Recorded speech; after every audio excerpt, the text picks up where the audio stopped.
Alors ceux qui pasteur doivent être célibataires. Allez ça sainte. Abati sac. Biloko est un sacrement. Et dérange à batouté. Mariage est un sacrement. Ce que dérange maintenant. Et puis on ne nous bénit pas par le sexe. On bénit par la tête et par le main.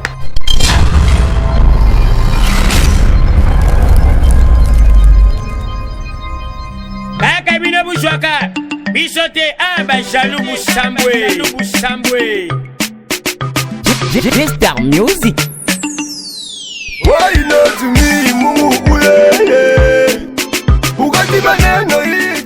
Bonjour à tout le monde, mes très chers fidèles téléspectateurs de Maël TV. Qui vous allez bêler partout dans le monde, à travers votre chaîne préférée, Maël TV. Nous toujours et qui vous continuez à s'abonner massivement, partager, commenter, aimer, liker.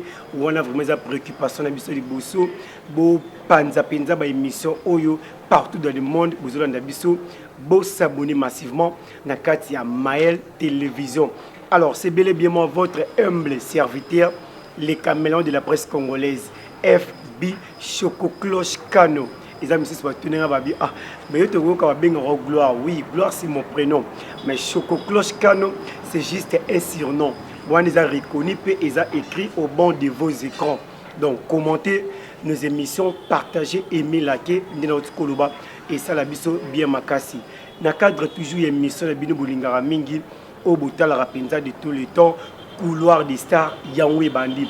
Alors, Couloir des Stars, et ça émission Oyo, to mimela kabino, ba actualité en temps réel. Oyo wapito yambara, ba artiste comédien, ba musicien, chrétien ou profond, peintre, décorateur, mannequin, danseur, to yambara tout genre ya mutunyo surtout na émission Oyo. Alors sur ce, na cadre émission na biso Oyo, to kuta bino aussi sur le lot. Couleur des stars, tu yambeli bino, moko ya bassin na nzambi oyo mingi ba yebiye, mingi pe ba yebete beaucoup découvrir awa na kati ya Maël TV. Non, c'est la pinza grand caméraman Azola Biso l'homme de Dieu, oyo azali à côté de moi avec l'homme de Dieu de sur la pinza to beta ma solo oyo pinza si je te développer les alliés sur le mariage. Alors les mariages, c'est un sujet auto développé, pour décortiquer, pour toucher pinza, point et belé. Alors quant à moi, je dis bonjour papa. Bonjour. Bonne santé. Nangolo Nzambe, ça va. En tout cas, merci beaucoup. Vous avez vraiment les bienvenus dans cette émission de Bisso Oyo Couleur des Stars. Couleur des Stars, c'est une émission où tu yambaka, batunyo surtout.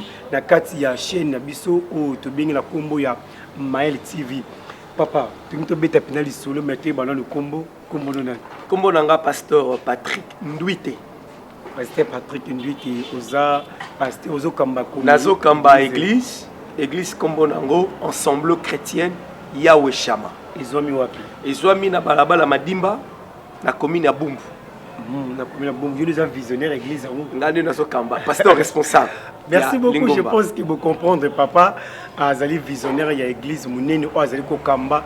Alors pasteur Patrick, toujours bête les solos vraiment où ils allaient sur le mariage. Okay. Il y a des grands thèmes auto développés na yo. Mais quand on peut expliquer biso pour le nito balanaka. OK. Mariage d'abord la Bible. Oui. Parce que le mariage est la première institution où nous avons bâti en place. Oui.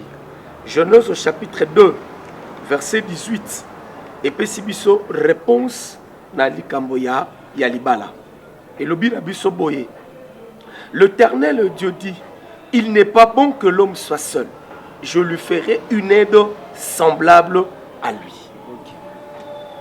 Mon bel est à l'ibala. Du fait, nous avons sali biloko nous sommes mibale.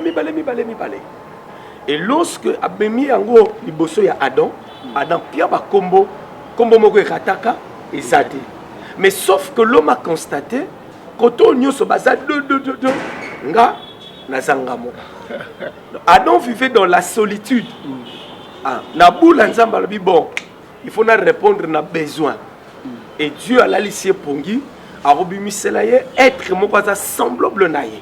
Raison pour laquelle Mukolo Adam mona Ève. Poème alibosé bimana muki. Voici cette fois-ci l'os de maison, chair de ma chair. On l'appellera femme. Donc, le mariage, c'est dans la volonté de Dieu. Tolinga toko qui sa volonté nzambe sur la terre.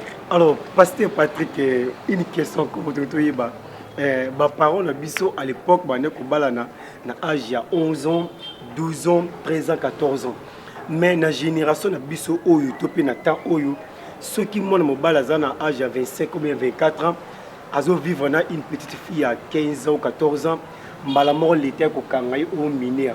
Mais tandis qu'à l'époque, ils avaient bon. Alors pourquoi changement il y a climat? C'est une très bonne question. Oui. On remarquait tant qu'il est bandit, les gens vivaient au fur et à mesure qu'ils ont progressé. Maïe les ont cola, mais bien que sala. À l'époque, ma camusseuse a structuré. Oui. Les lots na été congolais. Ba reconnaître comme majeur na âge à 18 ans. Donc naissé à 18 ans, à ça éligibilité dans le mariage. Donc pour moi bala lokola mibeko ça à partir de 18 ans matin l'école sera robala c'est pas un problème parce que wala mibeko c'est mibeko l'état mais pas nzambe ko bala exactement et kata agité et pas nzambe agité oui mais nzambe a rappelé contre l'état. D'ailleurs je t'informe le mariage les lois est côté en église le mariage dans le temps et ça qu'a faire église c'est un problème il y a état civil. Comment ça donc je peux dire ceci oui ce qui m'ont bali à quelqu'un qui a coutume à pesi biloko libala à ceux qui na l'état l'état civil ba kangi libala et ça un mariage illégal mais le tout le monde la bible le mariage soit honoré exactement na lingina l'accès d'abord ceux qui na bosanité na histoire de l'église c'est vers le 18e siècle mariage est côté en église le mariage a qu'à faire civil l'église on a besoin de la bénédiction. Raison pour laquelle même le terme est utilisé. Le mariage est religieux, c'est bon, mais l'église ne marie pas. L'église est bénie. Et ça là, parents à moi aussi. Donc, le coutume, au PCB loco, l'état officiel et l'état civil, il y a un kangisi li bala. Ce qui peut pas ce qui n'est pas pour moi, ba benginga pasteur, n'a déclaré bénédiction. Et ça légal. Mais les lois comment ce qui est vous obligez le cara à salle et que l'église va pas moulaou mais doctrine wana c'est quelque bon et ça batou on doit simplifier les choses et ça biso batou de tout ça to bakisi biloko wana ceux qui bossent na misolo bon luki salbo fêter c'est pas mal ceux qui peut misolo ça mingité bokena libota mwasi bo pesi biloko libala bokena l'état akangi libala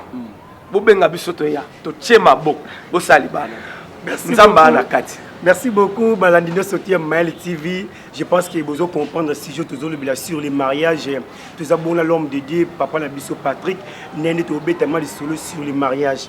Alors pasteur Fakti Yalibala auparavant Isalaka papa paie sa machette makasu liputa mama bloma bongo mais na génération na biso oyo non ça toujours comparaison de passer les présents pour te faire comprendre batou lelo oyo comment pour muto bala bientôt pe mobala nya bala mwasi au moins la famille mwasi bazo senga et pas mobali qui aille la bango orbo aille la papa moto aille la bango na facture bati comme $3000 basengi 40 casiers et puis basengi 10 pièces ça m'a puta n'habité pourquoi facture comment élever ma casse tandis que autant anciens ils allaient bongoter il me quand expliquer son nom. Merci beaucoup. Ma réponse c'est que vous allez voler mi balai. Oui. Les lots libala pour certaines familles et comme un commerce. Oui. Ils ont monté cabana. C'est pas bien. Au contraire, le mariage c'est une commerce. Oui. Parce que tant on verser biloko nyos n'engue ba kokena libala ba ko contribuer d'une manière ou d'une autre toujours dans les deux familles. Il y a mis baleza mixage il y a ba culture. Tozo vivre na Kinshasa. Ville moko cosmopolite. Ba culture rebelle, brassage il y a ba culture et sangani. Et ça lui que mutomoko za mopanzo yo a récupérer leur monsieur la culture wana à côté son panay. Soit encore certains éléments au bamane ko senga kala na libala lelo basale la kangote. Exemple, bando senga na ba culture mususu munduki. Ba munduki a chasse. Bando ke nango ba chasse à l'époque. Mais les locaux remarqué effectivité biloko ngo kita. A koloban bon, na ça la contre-valeur. Na place à ko senga munduki, il y a biso groupe électrogène. Donc par rapport à mixage à la culture rwanda, certaines personnes cherchent à s'adapter la réalité tout ça dans lelo ba mususu baza ko exagérer ba mususu baza na bango passable na tous à l'appareil à libala moko j'ai applaudi belle famille oh non ba exagérer té c'est ba signé combien mbongo ba senga ki $1200 au tali biloko ba che na ebisi mono na so parrainer et le rolonga et ça té doandima et le plus libala auto leka oh libala leki na kimia c'est qui wana ze kola malamu puto ba kola ba parents wana nde baza malamu pokaka ne kolo wana boko kutana batu mususu ba exagérer ba parents ba comprendre que to kangena ndako te to pese temps aken polo ba ozali pa mboli pour la vie. Merci beaucoup pasteur question monsieur Zali Boito mais quand on comprendre le domaine ya libala tongo bala za ko s'engager à bala mwasi na ye supposons que mwasi na ye aza une grande chanteuse bien aza cadre mo yeba na monde tout personne en ambassade mo quelconque ou bien aza na mbongo bozebele mais mobali ani a possibilité penza te alors mobali wana azolinga disons mobali wana abala mwasi wana parce que mwasi wana ayemba makasa yebani ou soit pour moi ça na mbongo tout pas la famille moko riche to abale pour le comportement auto ba pour le meilleur et pour le pire. Merci beaucoup. Na rosa la drogue na caméra pour s'adresser na bande pour Hollande biso. Ce qu'on bat la moisi. C'est vrai, la première des choses qui nous attire c'est l'accaparé extérieur. La beauté et l'autre moko sepela na. Mais c'est l'élément fondamental pour na libala. Et l'autre que compte plus c'est le comportement. Na moni bande ko belé c'est l'erreur na mariage. Surtout dans le domaine d'église. Na ba la sœur on n'a pas prié à fort. Nanda rolia prière te na obala sero ya so yemba chair de poule na abondela rolia ngote nanda à par la langue rolia par la langue te à pentecôtiste. La beauté attire l'homme vers la femme, mais le comportement qu'on permet de mobile la femme d'anayo yango kitoko esa mabete mais le coloa kitoko azala na bizaleli yango ko remarquer mabala kalaba maman na biso et umela et fanda le colo ya comporter chaque jour tozo pambola l'église l'état zo kanga mabala so que lelo na l'état Kinshasa ya RDC ba dossier mi baleza makasi ba divorce na ba succession et héritage de parce que ba mariage est le fondement eza mabe petona le roi makone ya mte sepelisa olia makolote en dehors de makolo azana comportement bien yango ko permettre de faire plus longtemps dans le mariage. Mais pasteur Patrick s'il vous plaît, est-ce que mon bal comme bal moi si on azali mukolo nae supposons mon bal a 25 ans moi ça a 50 ans ou 40 ans, est-ce possible? L'âge à mariage ni Bible tiango. Au faux ba tiango te. Je crois que par consensus la réalité, parce qu'il y a un texte, ça parle encore un lobby, la nature elle-même ne vous enseigne tellement pas. Mais exception, on est ça. Tout le monde dit, moi, ça, mon colonga, pasteur, nanga, premier berger, n'a biso parce qu'il y a un groupe de prière. Azale en Angola. Moi, si n'a pas mon colonel. Et puis, tu l'es là, libalango, et ça. Mais moi, ça, on est rebossé en bari. Bon, alors nous avons raison, à Jésus pour ça, mais laisse-moi vous dire, bazan na stabilité dans Libala, tu n'as pas l'idée. C'est comme on connaît 5 ans, 6 ans. Précision dans un le soutien parce que ça fait plus de 30 ans que nous sommes ensemble dans Bangote. Mais je vous informe que moi, si je suis là, na vie les ébélés, ce n'est pas un problème. Moi, c'est Michel na place naïe. Au lieu de ce que je suis lolo, tu renverser ma valeur. Nas extrapoler. Les lois de ceux qui a tangi mingi, basi. Alinga mais ma titre académique na libala oko chouer na mariage. Oui, tout le monde a un licence. On a avocat, on a médecin. Je ne disconviens pas aux administratifs, aux administratifs. Mais dans le mariage, le chef, c'est l'homme. Si on check que loko wana, ata mobile wa tanga AD6. Le bac est nandako chef ezakaye. Laisse-moi vous rassurer, bokene musika. Mais si on me met ba titre mobala zakane lo mona nsoto na linga ba diminuer te amu kuse amwindu atangi muke il restera l'homme. Pasteur Patrick, est-ce que koba l'équipe par rapport à tribu qui est mukongo abali ya bango mungala abali muningane abali mosa mungala mutetela abali mutetela muluba abali muluba. Est-ce que ça biblique penza que ndeza ya l'époque ba juif bana kala ba juif ba romain to biso pe to singi to bana biso to équipe ba ekolo libala poza na elengi nango équipe ba ekolo te bona. Est-ce que yebi ke biso nyoso na muketo en origine moko to te pas nzamba créé Adam na Ève to ko kabana tour de Babel bikolo et banzani o matano kolo linga to te sika moko bo pesa chance na bato bazala libre ya kopona mwaso yali de peur que lobby aloba na bino ne bochele ngai na nzela. Tu sais, dans le mariage les parenté ba vivre oui les parenté les yayate c'est moi qui fais ma vie. Moi j'ai béni Dieu mon oncle nokonanga maman nanga babotama 10 bana basi 9 mobali moko mon oncle il me disait naza mukene école primaire petit ça la choix ya moi sinayo. Moi je suis du Maïndombe, moi c'est dans Azaya Bakongo. Oh. Ça fait 9 ans il y a vu commune na zonga tamu kolmo repana bakote. Oh. Et na pe na likanisi wana te bete non na bete te on a un feu. Dieu m'a tant parlé. Oh. Na ko memo ke moné nan échange et salaka. Ah oui. D'ailleurs, non paraphraser on ba mariage moko ko vivre comment dirais-je discussion na liba les alaraté et aux mensonges. To discuter to tina ba caractère, to na ba caractère et seni. Comportement, éducation de base, to koli l'éducation mon côté. Et les alaka ko kesana. Et za bisika oya lingi gauche ngana lingi droite. Et za bisika jour musupe bola il aura Rwanda na RDC.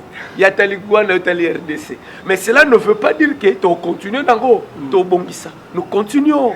Merci beaucoup, Mbote Mingina, Maman Laurence Nzumba, na Bosselité, Grâce Kano, merci beaucoup, na François Kelly, Gloire Ndaya. Beaucoup continuez toujours à s'abonner massivement à la chaîne Oyo. Toujours continuer toujours avec notre pasteur Patrick, na sujet Oyo, toujours en haut, Katina émission na Bino, couleur des stars, Oyo, toujours le bela sur les mariages. Alors, pasteur Patrick, moi, si tu peux m'oublier, à quoi qu'on appelle ami et célibataire, moi, je suis à Bala, tu peux m'oublier à Bala. À côté vous appelez amis vous êtes célibataire avant d'aller bango payer ba staff ba vendre puis ba rapport hôtel là est-ce que ça permis? Merci beaucoup. Na mon société mon côté na mokili bazalaga mikolo to bango so baza bana pour son sa vie ça là il faut complexité wana ezala mikolo baza ba moyen et puis bana dans la vie to kozala peine na baninga abalité mais du moins il faut choisir nani na rosala naï. Pour ceux qui ont changé de statut, vous allez qui célibataire ou marié, baninga na na rosala ba. Même bala musu fréquence, il y a fréquentation et qu'on diminue. Et puis na ko choisir banani ba ko edenga na sala parcours ali bala bien. Pour ceux qui na continuer ko vivre na Bali, na même fréquence ninga na bala kité. Au risque de mali balana. Tant na yo ko koma plus ta maison ton mari nous avons pas bino bana na activité ton ya récréation ton ya ba obonde au sala et ko mamu muke mais ce qu'on maintenir vie wana ya to bima lobby au lambité occuper mobilité yebisa nga soro ça ataza rempli du Saint-Esprit. Pasteur Patrick, est-ce que ça peut permis na ndako ya libala zela mwasi na ye mais il est là qui mwasi abeli à côté hôpital tandis que les qui a moi si donc c'est mais qui a ouvert un ndako ya yani a moi si azama jeune fille mais elle s'habille d'une manière comment dirais-je donc bizarre. Est-ce que mobile va ko permettre pe les qui a moi si na vanda wala po asunga rapé yani na hôpital ala la rappeler ndako wana est-ce que ça possible? La culture na biso africaine soko bali eza interdité famille a moi si baya to be bafanda autre exception moko yaya zobela donc moi si nga zobela c'est possible motoya mais même belle famille nanga ko tindela nga moto aza la scandale té pour nanga yaya azamutu ana maina makila bo préserver habillement et ça la malade au moment où je te parle il y a quelques mois passé na qui malade dans un hôpital mo bando perfisenga na moni jeune fille moko ya ba 18 ans ana se ba ina garçon moko l'hôpital a comment qui presque à terre à Lingabota. Pour l'hôpital, c'est une sœur à moi. Atini mobala na lukambongo poto consulter. Tant mobala bimi abando solana la fille. Papa, moi ça ibisi vérité. C'est moi yo, ils a garçon tozali. Garçon on a mobala yana. Yes. Yebisanga chef famille wana wapi. Balongola ki ngoto. A combien à terme que bota olongolonde. C'est 9 mois. Jour on a qui poche de jour c'est sopa et panzani ma yesobima. Donc que no bota. Et puis yaya zayina voyage. Akenda voyage. Atikale kenanda. Allez-y comprendre. Merci beaucoup. Je pense que dans le bon mettre fois tout ça bon a pasteur Patrick toujours sous la main sur les mariages des missions où vraiment ils aiment mission au le bila barrière tout ça s'est passé banda kwa libala. Alors pasteur Patrick, pourquoi Jésus et Paul babalati?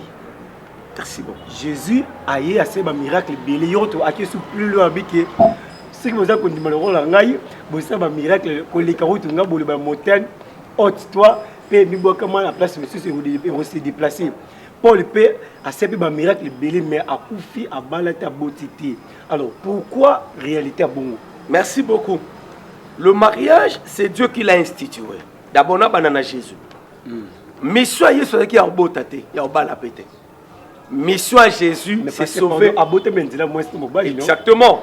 Est-ce que vous avez que dans le mystère ensemble, Azana makoki yeso kokoye kobota mapesa mosi sa mobile. Parce que Adona F babota mana mobile na mosi te. Basalama. Oui. Alors tant nzamba sali bango, Dieu a dit à l'homme, n'a pas ce pouvoir il y a pour création, multipliez-vous. Et la manière biso batu to kobota koyana mukili. C'est na canal ya moi sina na mobile. Ya on mona même que c'est maïs c'est une exception. Mobile a participé.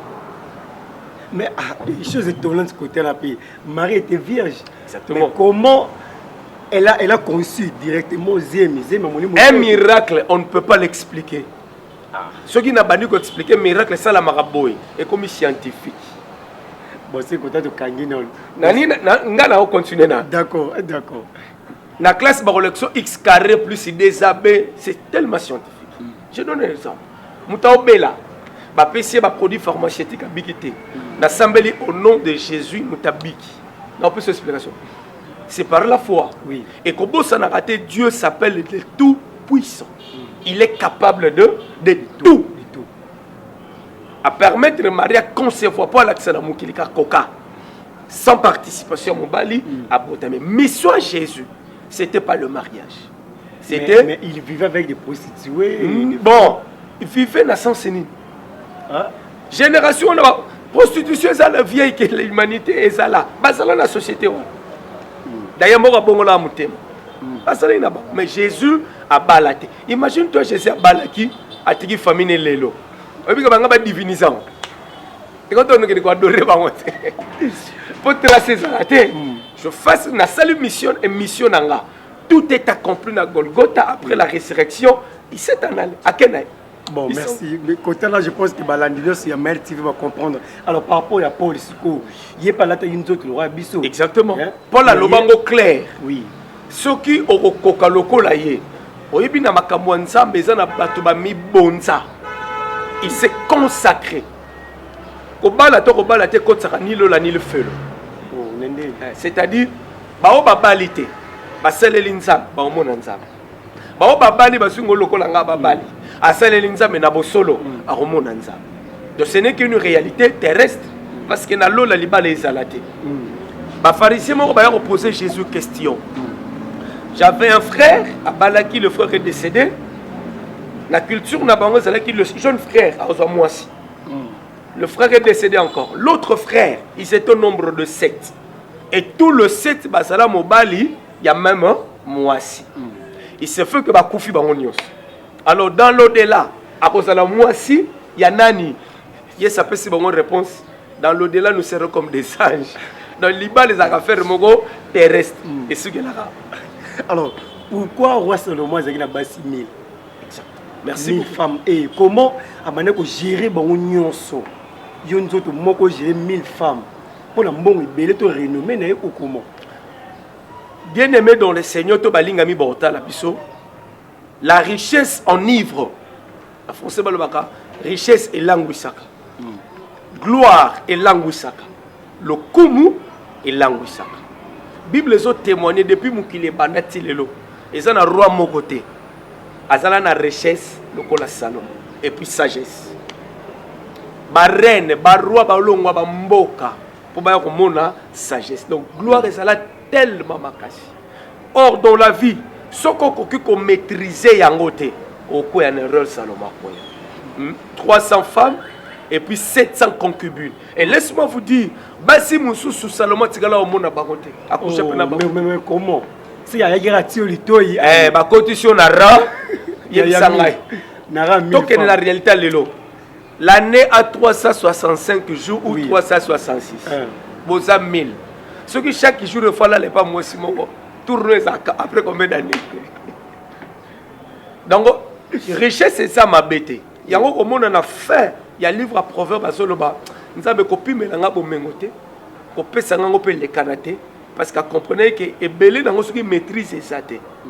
Pour son livre. Pour ça c'est polygamie, ça pour na basi to pour na mibali. Et ça ni pour na moi si ni pour na, et ça pour na mututé. Bible ça rapport na polygamie. Hein? Pour na ni. Texte d'autant ne bandé nzamba Zoloba, il n'est pas bon que je lui ferai une aide semblable. Et ça ramoko. Nzambe na réalité nga c'est la mariage moi si na mobile point bas possibilité à kobala ya mibale soki nga na kufi moi si nga comme libre li en mariage katani azana capacité à se remarier donc que je suis vivant to continue nzamba sala li bala poto divorcer to que jusqu'à ce que la mort vous sépare ce que Adam et Ève avant bali mbuma ba botara toté et en plus tant que vous comprenez que oui, nous sommes nés. Nous devons bota ou comment, mais quand vous expliquez bisono parce que vraiment non c'est pas balano ça Maël TV va comprendre nous. Na bandé mo tunisa bu. Adam et Ève. Avant bali mbuma, ba bota ka côté. Tant que vous mbuma, ba comprendre que oui, nous sommes nés, ba ko se cacher. Alors voilà, il y a boti déjà n'était pas bimsi dans la jardin ou comment. On me minga na terrain moko tellement purement théologique. Alors, dans le domaine ouada, bibliquement parlant, Adam et Ève, moi, na liboso, et ça, Caïn. Et puis Abel a couffé 7, va continuer. Mais dans le monde théologique, le monde scientifique, la spéculation, la position, ils allaient kebele. Donc, il faut ça. On peut remarquer, la Bible, sur le l'autocité, j'augmenterai la douleur. Le verbe utilisé, j'augmenterai, c'est que déjà, Ezalaka. Na bengi yango hypothèse akang na lobiti ke yango na bi hypothèse certains disent Adam et Ève babota kabana ngo batikala na jardin mais bibliquement parlant preuve c'est une hypothèse parce que dans le monde wana nyo c'est ça possible il y a qu'on réfléchir bibliquement parlant il n'y a que Adam et Ève mon aliboso Caïn Abel et puis va continuer est-ce que c'est possible un homme de Dieu ou ayebani mondial partout dans le monde, il y a des gens qui ont par exemple 5 ou 6 et 7 ou 8 fois à est-ce que c'est possible? D'ailleurs, l'homme de Dieu, l'homme de Dieu, c'est pour ce qu'il est mondialement. Il est l'homme de Dieu parce que Dieu l'a appelé. On peut avoir une réponse à la question. On l'a dit à Koufeli. Exactement. Autant de fois on a besoin de balle. Oh, comment ça? Non, autant un texte. Oui, expliquez bien parce que monsieur tout le monde a louche. Un dernier homme de Romains chapitre 7, verset 2 à 3. Ainsi, une femme mariée est liée par la loi à son mari tant qu'il est vivant. Mais si le mari meurt, elle est dégagée de la loi qui l'a liée de son mari. Alors on parle de la femme. Parce que masculin dominant. Oui. C'est pareil avec la femme. Je ma femme aujourd'hui. Ngana Koufi. L'oubé enceinte. Elle reste enceinte. Ce qu'Alinga Bal, elle se remarie. C'est légal. C'est pas un péché. Ce qui m'a dit à Koufi. Autant de fois, il y a Olinga Bal, il y a Koufa. Il était bien sûr. Il est naturel. Alors, est-il possible à un pasteur célibataire à pas moulaper mariage dans notre église? Waouh, une très bonne question. est-ce que le dossier entre guillemets les églises dites de réveil? L'église catholique, il y a un, ça on va balader. Mais est-ce que pourquoi on peut pas le mariage? Exactement. Mais le réveil, il y a un lobby. Formation, c'est une chose très importante. Et belé baza n'appelle Nzamba Bengi Bango. Mais bazo sang équipement à Moussala. Être formé. Mama quel est le moussous et le canon? Bénir le mariage. Et pas à catholique. Le mariage est parmi les sacrements. Mais les églises évangéliques, protestantes et autres, mariage est sacramenté. Et à biloko mi balé bibliothèque et la chose à la sainte na baptême. Puis à la sacrement dans le domaine de l'église. Et l'ingolo il faut à une parole, après une parole, il faut à matériel. Mon ko remarquer li ba les akana liloba matériel nango ezate. Donc et ça nango sacramenté. Alors ceux qui pasteur doivent célibataire. Allez ça sainte. Abati sac biloko ezaba sacrement et dérange abatuté. Mariage est sacramenté. Ce que dérange maintenant. Et puis, on ne bénit pas par le sexe. On bénit par la tête et par le main. Donc, et ça libre. Ce qui n'ont pas et ça par rapport à ma communauté. Et ça, c'est un pasteur célibataire au balaté. Exactement. L'église ne pas me et l'autre, c'est ceux qui déjà, même dans la société la vie congolaise. Ceux qui déjà ont commis certaines responsabilités dans Moussala. C'est qu'il faut pas la pose à Moussala. Certains postes. Bon, le bano faut pas.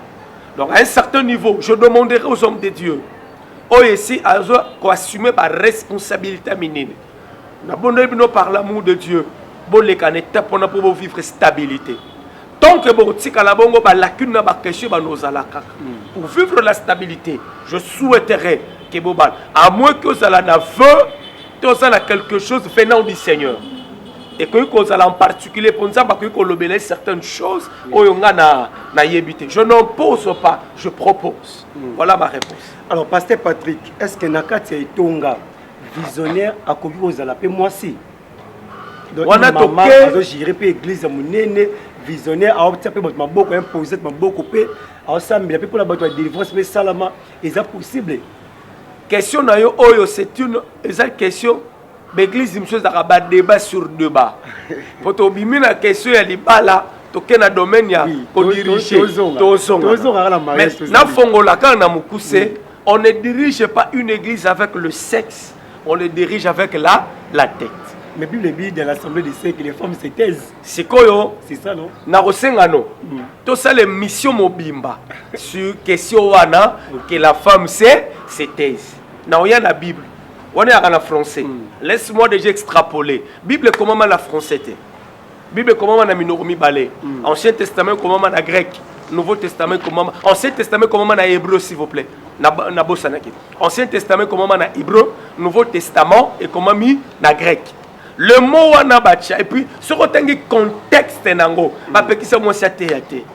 y a une mauvaise interprétation. Mais qui avait dit ça? C'est Paul, non? Il y a un émission qui s'est dit Lélo. On remarque que c'est extraordinaire. 100 jours. Je le bénis au nom de Jésus. Maman mi bazaba modèle. Bango nyostuana mama sans. Maman je le moi sali musalama ko extra. Il y a deux gens bazala ba pakan ba bongo mi évangile bango baté. Si web ça ba ko talo na té. Botika wa mère Lesco ba continuer ça musala. Alors Pasteur Patrick, pourquoi bana ya lot ba 500 nzoto na papa na bango? Merci. Pour nani soni ya bongo. On remarque d'ailleurs, tant que baso bima la place baouta qui na Sodome, nzamba lobi na obata la simate. Et moi si à cause ya biloko bombengo tikaki a tosate a comme statut ya mungwa. Oui. Bana batikali na papa. Bana nde bazo ki boule. Bana basi. Ya basi. Moko zaki comme Moab. Moko comme naye Amon. To Melissa père Masanga.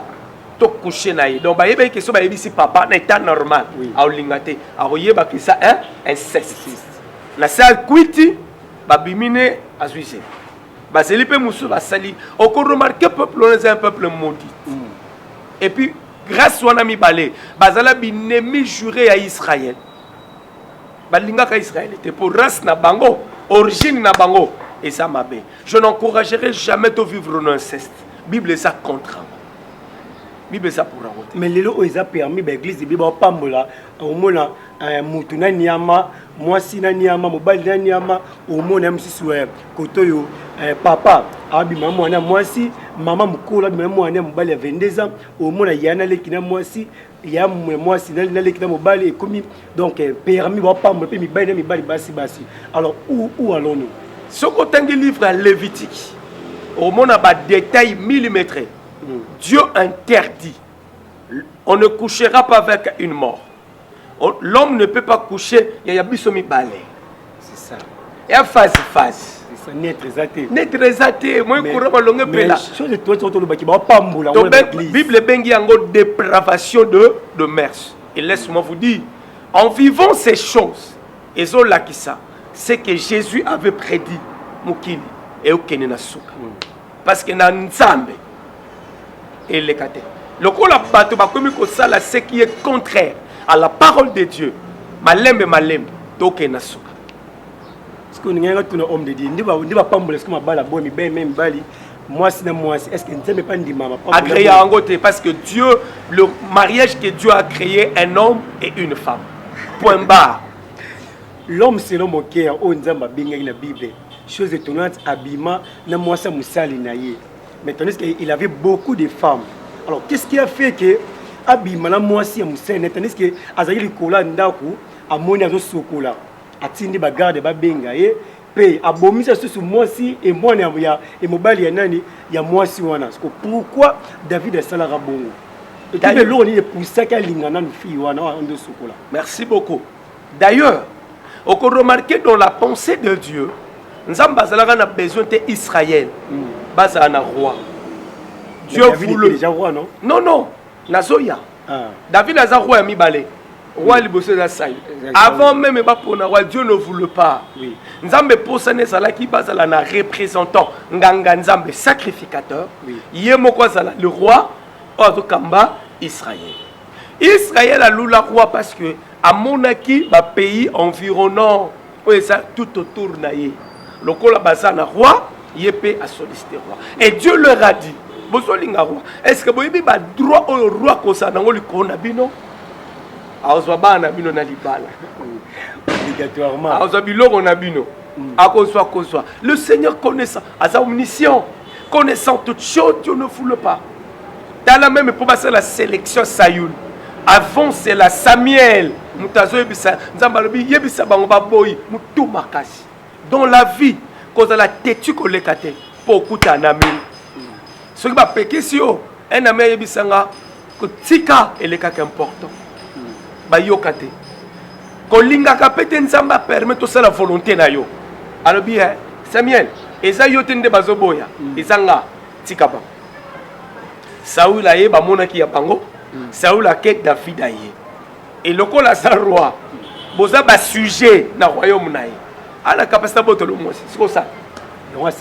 Et il se permet de tout. Dans de la mission, Bokonzi et Languisaka. Ah oui. Et Languisier, petit toi qui toi quoi. Et puis, Yoka prophète Nathan a reproché David.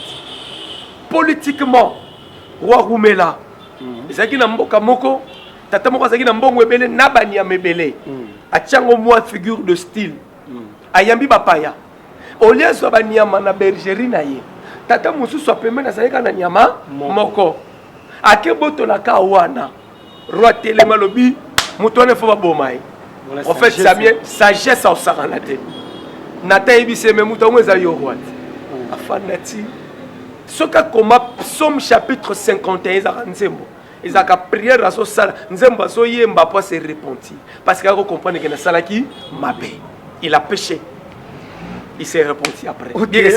Nous arrivons vers la fin de notre émission, mais il nous reste seulement quelques questions pour tout atterrir dans la fin de l'émission. Alors, Pasteur Patrick, différence entre fils de Dieu et enfant de Dieu. Pour la Bible, tout le monde mon fils, l'enfant de Dieu. C'est la différence. Oui, la Bible, mais écrit en langage d'homme. Ce qui nous a dit, c'est que nous comprendre. À deux fois, nous avons pour te comprendre. Et là, le roi mon amouké. Ce que je veux dire, c'est que loba prononcer bien. Biso mikolo to kitaka na niveau na bango po to communiquer. De la même manière que Dieu a fait. Babengi yango na français ba synonyme. Enfant et fils. Enfant et fils. Et là, ba synonyme. Mais pourquoi est-ce que Jésus va bénir enfant, tu vas bénir fils? Bien. Parce que ceux qui va utiliser terme fils. Moi, mon père peut m'appeler son fils. Enfanté. Les deux. Mais plus ce qui a le but, mon fils. C'est lui-ci peut me succéder. Son ancêtre, il peut me remplacer. Moi, pendant que mon père travaillait encore, na sisana no classe T, signature à liboso ya yena musala na bango, ya mi balé yanga. Akobi maboyou ba futa ka salaire azongine ndako. Il m'appelle abike sombo. Et si on a keba moni longue, le fils de Kombo na ngaizala, je signe na zumbon. Donc je suis le remplaçant valable de mon père. Mais ceux qui ont adopté moi, n'ont plus enfant.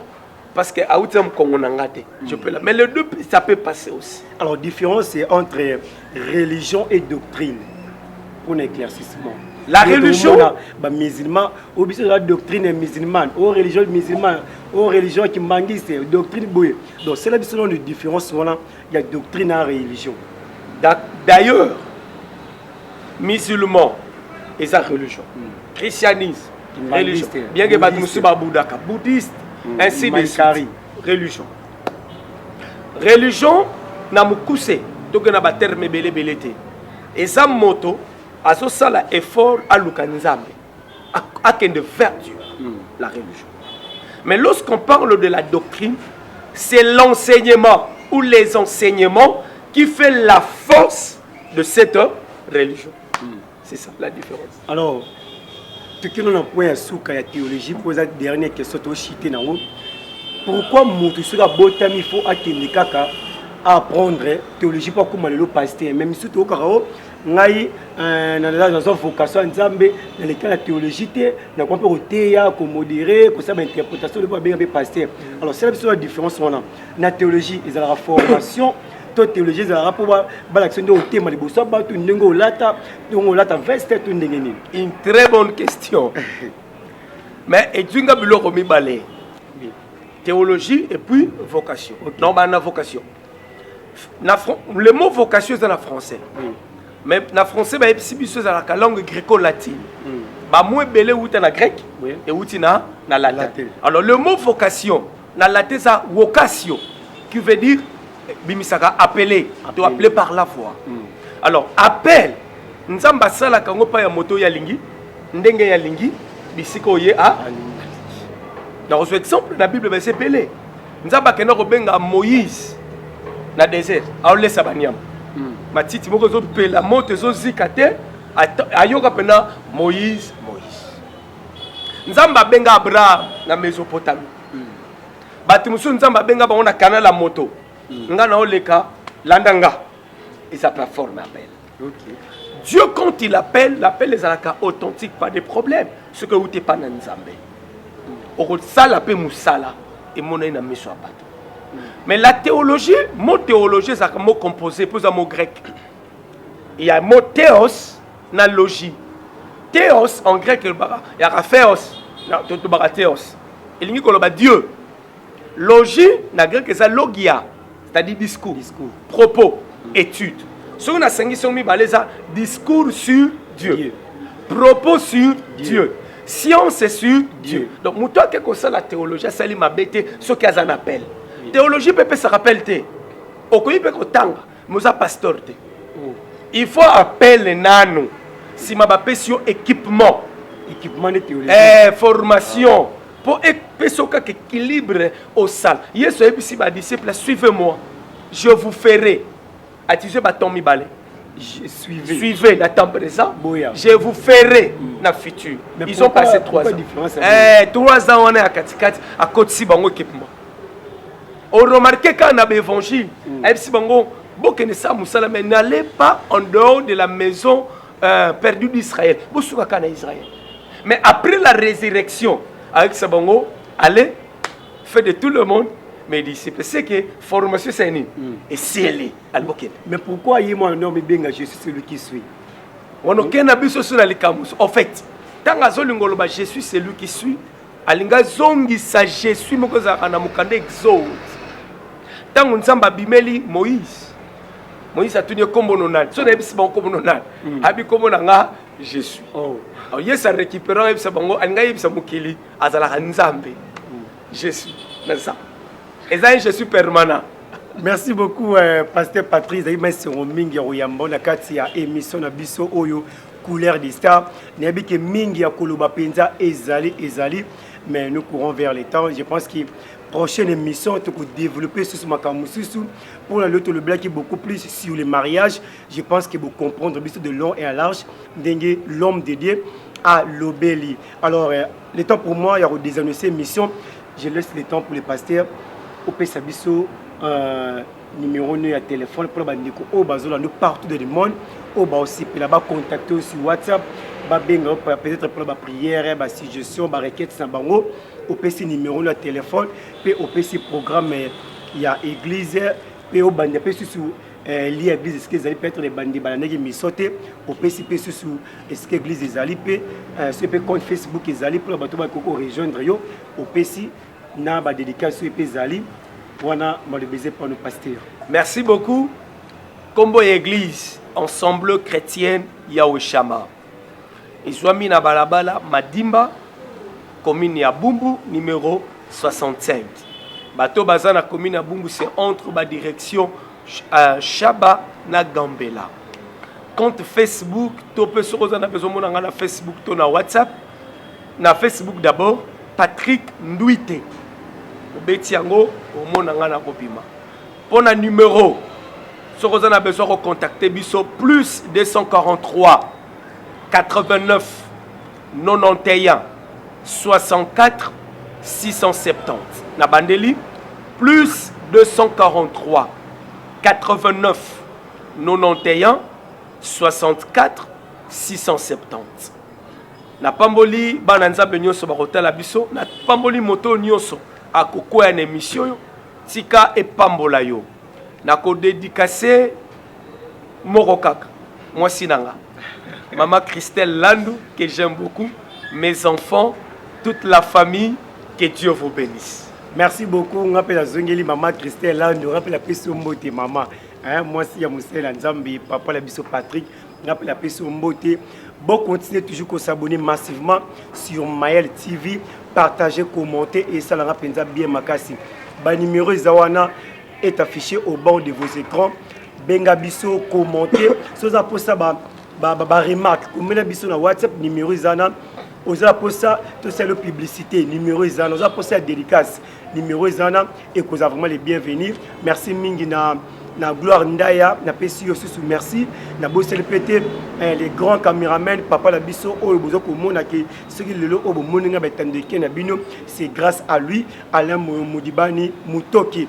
Merci mingi na ndenge ozo bimisa biso sous betande ke partout dans le monde ba la biso mbote mingi lisusu na bande ko nyonso na kitambo na bossel pété mon papa que j'aime beaucoup Cordon Redia au Simbi Pina magazine Macula na pesi mbote mingi na bossé pété le pasteur Bofio et toutes les personnes au Bolande mission Oyo.